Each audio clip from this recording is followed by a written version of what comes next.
Užėję į puslapį robotikosakademija.lt, spauskite mygtuką Registruotis į stovyklas.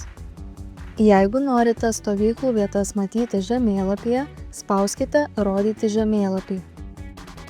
Paieškos laukelyje įveskite miestą, mokyklą ar adresą, kuriame ieškote stovyklos ir jį pasirinkite.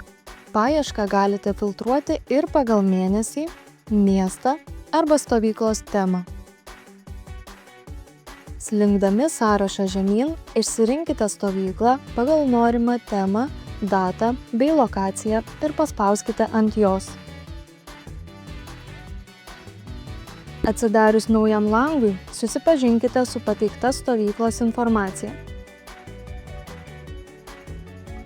Ir spauskite Registruotis. Susikurkite paskyrą, įrašydami savo elektroninį paštą ir spausdami Toliau, arba registruokite su Google paskyra.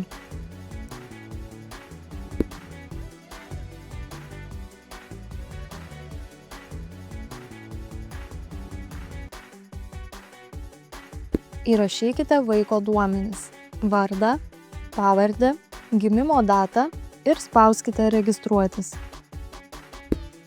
Patikrinkite stovyklos informaciją. Jeigu turite nuolaidos kodą, įrašykite jį atsidariusiame laukelyje ir spauskite Pritaikyti. Tuomet spauskite mygtuką Toliau. Mokėtojo duomenų langelyje įrašykite savo adresą.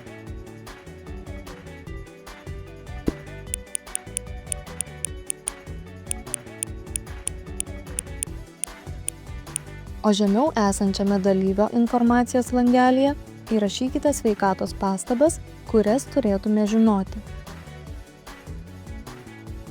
Susipažinkite su paslaugų teikimo sąlygomis, pažymėkite sutikimų varneles, pasirinkite apmokėjimo būdą